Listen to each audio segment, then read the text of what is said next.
mercredi 15 juin. Yarana, merci d'être avec nous. Voici les titres que nous allons développer. Alerte aux poissons-pierres à Timaono. Après un premier cas d'empoisonnement, la direction des affaires foncières déconseille fortement la baignade. Bien vieillir, ça s'apprend à Mahina. La ville met en place des programmes visant à motiver personnes âgées à participer socialement pour favoriser les changements de comportement et améliorer les modes de vie. Les candidats aux législatives entament leur dernier virage avant le jour J. Même affaiblis par les meetings non-stop, les acteurs n'ont pas droit au répit. Moïté Broderson qui tiendra sa dernière réunion publique à demain. Mais avant, il est avec nous. Le député sortant est l'invité de ce journal. Et puis, dans cette édition, nous irons à Saipan, aux îles Mariannes, où aura lieu demain l'ouverture des mini-jeux du Pacifique. Nous rejoindrons en direct Maruki Duri et Heidi Enko, nos envoyés spéciaux sur place. L'AS Vénus remporte son ticket pour la Champions League. L'équipe de Mahina s'est imposée face aux champions de Polynésie 1-0. La direction des affaires foncières lance l'alerte « Attention aux poissons-pierres ». Un accident est survenu le week-end dernier à Atimaono. Un enfant de 12 ans a été victime de ce redoutable prédateur. Même si les cas d'empoisonnement sont très rares, la baignade est déconseillée dans la zone. Élodie Largenton, Sandroli. C'est ici, dans le lagon d'Atimaono, qu'un petit garçon a été piqué par un poisson-pierre le week-end dernier. Un accident rare, les habitués du lieu n'ont jamais observé de poisson-pierre à cet endroit, même ceux qui s'y baignent tous les jours. Il ne s'agit pas de rentrer dans la psychose des fonds marins et des amis aquatiques qu'on peut y trouver. Mais effectivement, peut-être de faire gaffe en bord de l'eau. Dans les endroits un peu vaseux, quand il y a des bords de rivière, il faudrait surtout ne pas aller dans l'eau sans chaussures, surtout pour les enfants. Et si malgré ces précautions, un accident se produit, il s'agit d'avoir les bons réflexes pour empêcher le poison de se propager dans le corps. En général, les premiers gestes à faire, c'est de mettre dans de l'eau chaude 50 degrés à peu près, pour que ça soit supportable aussi pour la personne, en attendant un peu qu'on l'évacue vers l'hôpital et qu'il fasse plus de soins là-bas. Il faut rester prudent jusqu'à la fin du mois. Comme l'explique le défenseur de l'environnement Paul Perret, les poissons-pierres suivent l'arrivée des alevins. On les trouve généralement en bord de plage en décembre, en février et en juin. Il suffit donc d'être particulièrement vigilant quelques semaines. Il faut arrêter de tuer les poissons-pierres. Je vois souvent certains, ils mettent sur des pieux comme des têtes. Mais ça ne va pas, non ?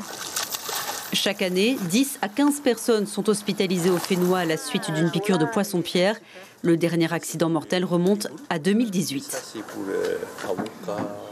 Après avoir été dépolluée, une partie des bâtiments de l'ancien RSMA à Mahina est en train d'être détruite à coups de tractopelle. Des bâtisses qui abritaient notamment le restaurant, un hangar et plusieurs salles. Les travaux de démolition devraient durer 2 semaines, un moment fort du processus engagé dans le cadre du contrat de redynamisation des sites de défense. La commune de Mahina qui est impatiente de pouvoir enfin mettre en œuvre son projet de pôle économique. Le maire de la ville nous en dit plus au micro de Mirko Vanfo. On continue nos rencontres avec des sociétés, de grosses sociétés de Tahiti qui souhaiteraient s'implanter dans le siège social compris à Mahina. Donc c'est une aubaine pour nous parce qu'en matière fiscale, ça fait des rentrées d'argent dans les caisses de la commune. Et voilà, on est toujours en négociation et on a eu beaucoup de contacts de sociétés qui souhaitent s'implanter ici à Mahina. Sociétés locales et même métropolitaines qui ont envie de se délocaliser et créer de l'emploi. Comme c'est prévu dans les contrats de redynamisation des sites de la Défense, c'est de créer une richesse, créer de l'emploi. Les autres bâtiments du site sont, eux, en train d'être désamiantés. Les travaux de démolition devraient démarrer au mois de novembre. Comment bien vieillir ? Une question que l'on s'est tous posée au moins une fois dans notre vie. Face aux défis que représente le vieillissement de la population, la municipalité de Mahina s'engage pour ses aînés. Ils sont 2600 dans cette commune de la côte Est. Comment rompre avec la monotonie du quotidien ? Réponse dans ce reportage de James O et Mirko Vanfo.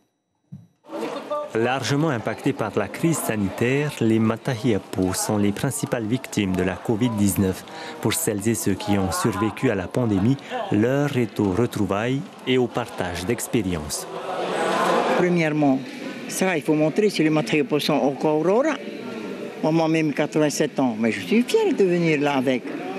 Alors, participer à un moment, discuter avec, il y a des tas de choses que tu peux donner de tes expériences.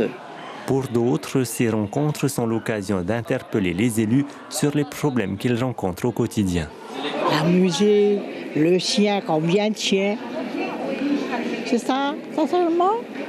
Donc tu as demandé à la police d'être venue? Oui, ils vont aller aujourd'hui, pas aujourd'hui, demain. Élaboré par le service social, l'objectif annoncé est de promouvoir la réinsertion des seniors par des activités culturelles et de remise en forme. Un projet auquel ont contribué 2 élèves du lycée professionnel de Mahina. Alors moi et ma camarade, nous avons plutôt effectué tout ce qui est outils de com, comme par exemple les affiches, les livrets, les flyers. Et ensuite, nous avons un peu managé un peu les services civiques et les guides sanitaires. Ça me fait chaud au cœur parce que c'est bien qu'on pense à eux en fait. Parce qu'il y a eu beaucoup de choses qui font qu'ils sont un peu délaissés, je dirais. Et c'est très bien que ce projet qui a été mis en place à long terme, donc jusqu'en décembre. En effet, bien vieillir à Mahina, c'est tout un programme qui s'étale jusqu'à la fin de l'année. Lorsqu'il y a eu la crise du Covid, tout s'est un peu arrêté. Et puis là, on a voulu reprendre le Matahiapo et essayer d'apporter un peu, un nouveau souffle dans cette pandémie qu'on a traversée. Prochain rendez-vous pour nos Matahiapo dès lundi prochain avec un programme d'animation socio-éducative. Le prix de votre plein de carburant va augmenter, annonce le gouvernement. Lui qui assumait jusqu'ici la hausse du prix du baril de pétrole en injectant de l'argent dans le fonds de régulation des prix des hydrocarbures. Le pays n'a plus le choix car l'aide injectée est coûteuse. 3 milliards de francs pacifiques depuis le début de l'année et 4 autres viendront abonder le FRPH à la fin du mois. Pour Yvonique Raffin, le ministre des Finances en charge de l'énergie, l'effort doit être partagé. C'est ce qu'il a commencé à expliquer aux professionnels. Yvonique Raffin répond à Axel Mézinel et Teiva Ribé. On est impacté à double titre, l'augmentation du prix des hydrocarbures et surtout l'augmentation du dollar. Donc ça fait un double effet et ça c'est violent. Aujourd'hui, par exemple, au mois d'avril-mai 2022, le niveau du baril de pétrole en euros aujourd'hui est à 117 euros le baril. Donc des niveaux jamais atteints depuis des décennies. Le montant de l'augmentation du prix des hydrocarbures n'est pas encore connu. Le 30 juin prochain, un collectif budgétaire permettra de verser 4 milliards de francs pacifiques dans le FRPH. Et nous passons tout de suite à notre rubrique consacrée aux élections législatives.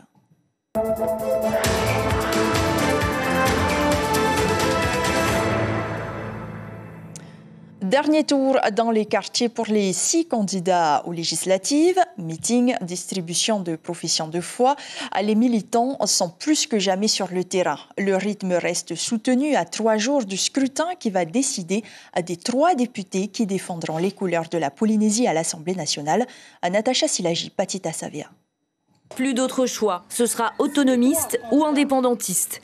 Les 2 camps plus mobilisés que jamais à la veille du second tour. Au programme, meeting dans les quartiers ou le choix de la proximité. Au moins là, on se comprend mieux en fait. Et on peut aussi dire ce qu'on pense personnellement en vrai, tu vois. Parce qu'il y a un échange finalement. Voilà, c'est ça. Pas de pause pour les militants. Sur le terrain chaque jour pour convaincre les abstentionnistes d'aller voter. Le repos, ce sera pour après le scrutin. Objectif, remporter le second tour. La fatigue pour nous, si on est fatigué, mais quand on veut arriver au but, il faut œuvrer.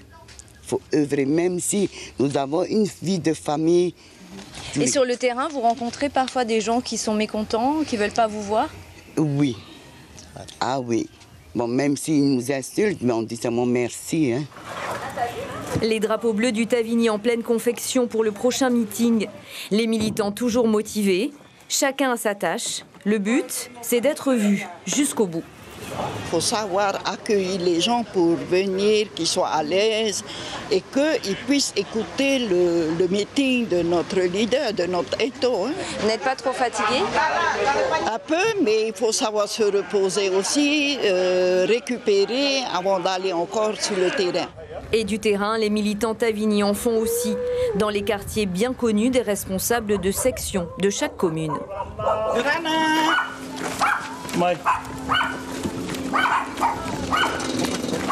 Toute ma famille vote, hein. Tous les amis votent. Et est-ce que ça sert vraiment à quelque chose? Je sais pas. Hein?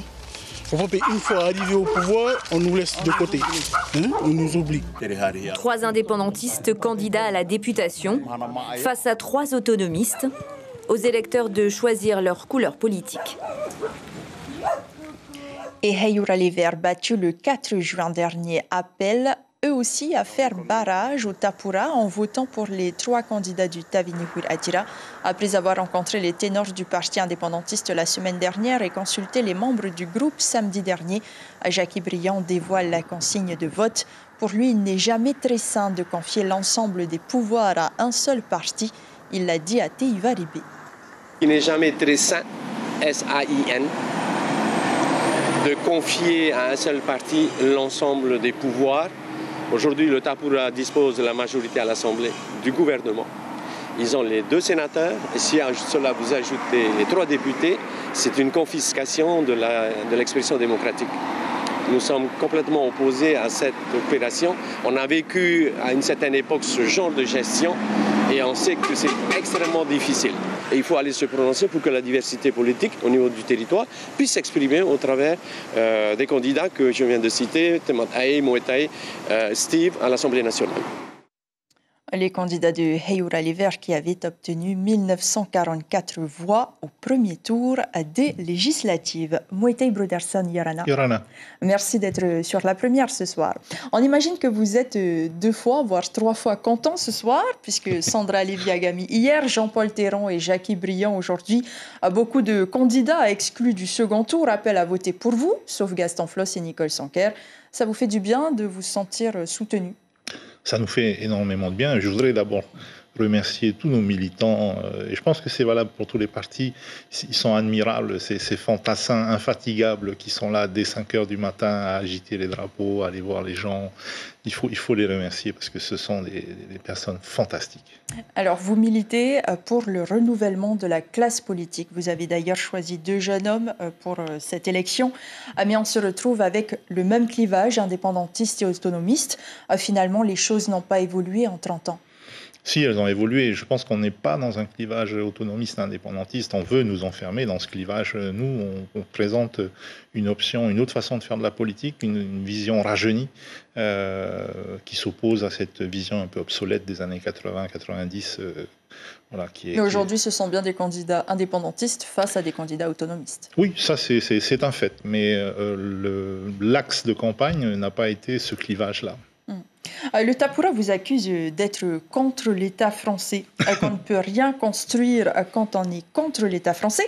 Alors, dites-nous comment construire l'indépendance ou demander ce droit à l'autodétermination quand on est contre l'État français ou en tout cas très critique vis-à-vis de l'État français. On n'est pas contre l'État français, on est effectivement critique et on est ferme sur nos positions. On a une doctrine qui n'a pas évolué, contrairement à d'autres, depuis 1977. On a des objectifs qui sont précis, une façon de procéder qui, elle également, est bien établie. Mais on travaille en bonne intelligence. Moi, pendant 5 ans, j'ai travaillé avec tous ceux qui ont bien voulu travailler avec moi. J'ai travaillé avec Maïnassa, j'ai travaillé avec Nicole Sanquer. Donc vous êtes prêt à vous ouvrir ou en tout cas à entamer un dialogue avec l'État français? On a toujours été des gens ouverts. On a présenté une image d'Épinal des méchants Tavini mangeurs de bébés blancs qui est juste un fantasme et une utopie. Alors, vous avez fait aussi une proposition de loi visant à la prise en charge et à la réparation des conséquences des essais nucléaires. Elle a été rejetée, preuve que, un petit peu, quand on est opposé au pouvoir en place, on n'est pas entendu. Qu'est-ce qui nous dit que cette fois, l'État va vous entendre? Alors, il y a deux facteurs. D'abord, il va falloir suivre de près ce qui va se passer samedi, puisque je pense que NUPS est en très bonne position pour obtenir la majorité à l'Assemblée nationale, ce qui changera sensiblement la donne tout de même. Et puis, je pense que la même proposition de loi présentée par un député autonomiste aurait eu finalement la même fin de non-recevoir. Je l'ai déjà dit, pour l'État, le seul crible, c'est 3 questions. Est-ce que c'est bon pour la France? Est-ce que les autres outre-mer vont demander la même chose et combien ça coûte? Donc vous allez la réécrire tout de même, cette loi, et comment vous allez faire pour qu'elle soit adoptée? Bien, on va discuter aussi bien avec nos amis autonomistes qu'avec la majorité et l'opposition qui seront présentes au niveau national. On va discuter avec tout le monde. Lors de l'examen de ma proposition de loi en juin 2021, il y a eu quelques remarques que j'ai trouvées pertinentes. On en a tenu compte, on a donc réécrit le texte et on va le présenter. Pour terminer, les scores sont très serrés dans votre circonscription et même en France. Si on est dans un schéma de cohabitation à l'Assemblée nationale, ce sera encore plus compliqué de défendre la Polynésie, oui ou non? Non, pour nous, ce sera plus simple, puisque nous sommes soutenus par NUPS et nous soutenons la plateforme NUPS. Donc ce sera certainement plus simple, mais on n'est pas dans ce schéma qui est effectivement présenté depuis les années 80 par nos opposants, qui est de dire il faut aller là où l'herbe est plus grasse et plus verte. Non, il faut travailler avec tout le monde. Je pense qu'un dossier est pertinent, il est pertinent que vous soyez dans l'opposition ou que vous soyez dans la majorité. Merci beaucoup, Moïté Brederson, d'avoir été avec nous ce soir. Demain, nous recevrons le dernier candidat qui n'est autre que celui du Tapurahuir Atira dans la 3e circonscription. Touter Eitumahai sera l'invité de notre journal télévisé demain soir. Donc.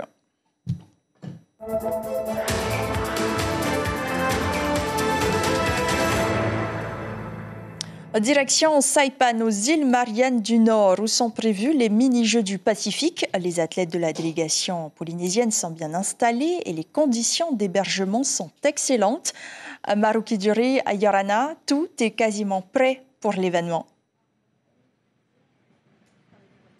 Bonsoir Ayata, Hafadai in Saipan. Welcome to Saipan. Bienvenue ici aux îles Mariannes du Nord. Oui, tout est quasiment prêt. Donc, pour ces mini-jeux, il y a plus d'1 millier d'athlètes qui sont présents ici, de 20 pays et territoires différents pour 9 disciplines. La cérémonie d'ouverture aura lieu donc demain au stade Olea eSports Complex, à quelques centaines de mètres d'ici. Les îles Mariannes du Nord qui préparent cet événement depuis plus de 2 ans. Le comité organisateur est aux petits soins. Il y a encore quelques détails à régler, mais dans l'ensemble, tout est prêt. Les sites de compétition sont prêts. Et pour y accéder, il nous faut cette accréditation obligatoirement. À noter aussi que les Tahitiens sont très bien logés au Pacific Island Club, un hôtel 4 étoiles. Très bonnes conditions d'hébergement. Il ne reste plus qu'à décrocher ces quelques médailles. On fait le point tout de suite sur la délégation tahitienne et aussi sur l'entraînement de Va'a avec Miritu Matariri et Inasura Ve'inu. C'est ici que les 80 athlètes que compte la délégation tahitienne est logée. C'est la première fois de l'histoire récente des Jeux qu'ils bénéficient d'aussi bonnes conditions. Un hôtel 4 étoiles tout de même. Ils espèrent ramener une bonne vingtaine de médailles pour ces mini-Jeux du Pacifique qui se déroulent aux îles Mariannes. Une petite partie des athlètes ont commencé à s'entraîner hier, mais la quasi-majorité des athlètes comptent le faire aujourd'hui, comme la délégation du Va'a que vous voyez juste derrière moi. Oui, c'est ici même que ce matin, la sélection tahitienne emmenée par Philippe Bernardino et Alfred Mata s'est donc entraînée. Ici, comme vous pouvez le voir, le plan d'eau est prêt, les bouées sont attachées, prêt donc pour lancer la compétition à partir du 20 juin. Et en attendant, direction le coin presse. Et oui, c'est ici donc au centre média que tout est installé. Les journalistes, les techniciens sont réunis dans cette grande salle où chaque jour des débriefings auront lieu.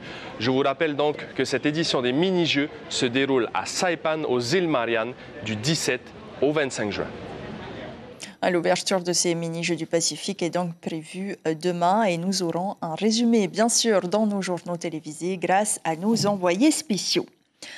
Et ce samedi 18 juin, c'est une enfant de Tayarapu Ouest qui s'illustrera sur la scène internationale. Kahayat Ofa, 18 ans, montera sur le ring des championnats du monde pour affronter la numéro 1 anglaise, Rosie Langlais. Participer à ce combat de boxe pour tenter de décrocher ce titre prestigieux est un formidable tremplin pour la jeune femme issue du Tayarapu Boxing Club. Un an qu'elle se prépare au sein du club Uppercut 37 à Tours. On écoute son père, il répond à Abinerate Matahutwa. Une fierté pour moi en tant que père et même entraîneur, surtout que c'est moi qui l'ai pris en boxe anglaise jusqu'à ce qu'elle s'en va en France pour faire sport-études et pour pouvoir percer dans la boxe anglaise. Puis après, comme dans son club en France, ils font un peu de tout, de la boxe anglaise, du K1, du Muay Thai, du MMA. Elle a essayé le K1 et elle a pris goût et là, en à peine 5 mois de pratique, elle a déjà fait des combats et pour finir, elle va pour un titre mondial. Elle a fait du Muay Thai avec moi, mais elle était plus basée sur la boxe anglaise. Le Muay Thai, c'était juste un second sport, mais c'est en arrivant en France qu'elle a vraiment pris goût au pied-point. Dans ma famille, on est boxeurs, hein. Depuis mes tontons jusqu'à moi, qui étaient boxeurs aussi. Et enfin, l'AS Vénus en route pour l'OFC Champions League, la plus prestigieuse des compétitions océaniennes. Elle a remporté son ticket hier soir à l'issue du match contre la championne de Polynésie, l'AS Pirée, 1-0, un but marqué dans les prolongations. Le résumé du match avec Nicolas Suire. Le seul but du match est marqué par Ro'onui Tehau, le numéro 11 de l'AS Vénus. Dans les prolongations, il qualifie son équipe face à l'AS Pirée pour représenter la Polynésie à la Ligue des champions d'Océanie. On écoute Tauhiti Kek, attaquant de l'équipe gagnante. On sait que ce sont des matchs difficiles et ça se joue à un but. Et voilà, on a su qu'on a écouté le consigne de nos coachs ainsi que son staff. Voilà, de rester patient, de jouer, de mettre de l'impact physique, de mettre des courses. Voilà, et de mourir pour le maillot, hein, tout simplement. En orange, l'AS Pirée, championne de Polynésie, n'a pas démérité. Elle tenait le score 0-0 pendant 90 minutes. Beaucoup d'occasions ratées et une possession de balle plutôt en faveur des Bleus. Dans les prolongations, à la deuxième mi-temps, le but de Vénus déclenche une réaction, mais l'offensive de Pirée est insuffisante. Je suis quand même déçu pour le club et surtout pour les garçons, parce qu'on a travaillé dur pour ça. C'est bien d'attaquer, mais après, il faut penser à de défendre. Donc malheureusement, il y a certains éléments qui n'ont pas fait leur rôle, peut-être. Mais je ne vais pas leur lancer la pierre, parce qu'ils ont tout donné. Ils ont tout donné. Et puis voilà, le résultat est là. Et je pense que le meilleur a gagné. L'entraîneur de Vénus dit avoir toujours su que son équipe gagnerait. Pour moi, c'est un peu égalité, quoi. Dans l'ensemble du jeu, nous on est plus forts. Il n'y a rien à dire, on est plus forts. Offensif et défensivement, nous on est forts. À tous les deux côtés, on n'a rien à dire. Les garçons, ils sont bien défendus. Vous n'avez pas douté à un moment donné Douter, non. Pour moi, je ne pense pas, je sais qu'on va aller jusqu'au bout. L'AS Vénus s'envole donc le 28 juillet pour la Nouvelle-Zélande. Son premier match pour la O-League se tiendra 15 jours plus tard. C'est la fin de ce journal. Voici l'information principale de ce mercredi. Alerte aux poissons-pierres à Atimaono. Après un premier cas d'empoisonnement, la direction des affaires foncières déconseille fortement la baignade dans ce lieu très fréquenté par les familles.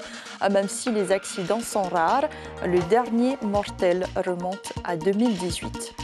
Demain matin, notre invité café sera Mélina Arjun, chargée de projet au bureau des programmes de santé. Il sera question de qualité de vie au travail au sein du réseau Entreprises Actives. Et demain, Tahiti Info fait sa une sur la santé au-dessus de ses moyens. Après ce journal bleu aussi, on vous emmène à la découverte d'un petit port du bout du monde, celui de Tei'ohae à Nukuhiva. Puis vous vous retrouverez au cœur des petites Antilles avec le film Negmaron. Merci de rester fidèle à votre chaîne publique. Très belle nuit et à demain.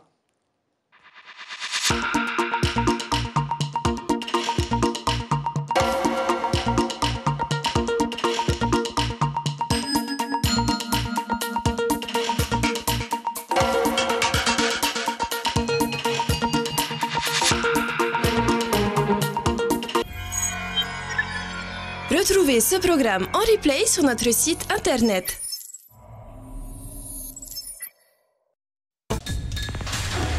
L'information en continu sur Polynésie la première, Internet et réseaux sociaux.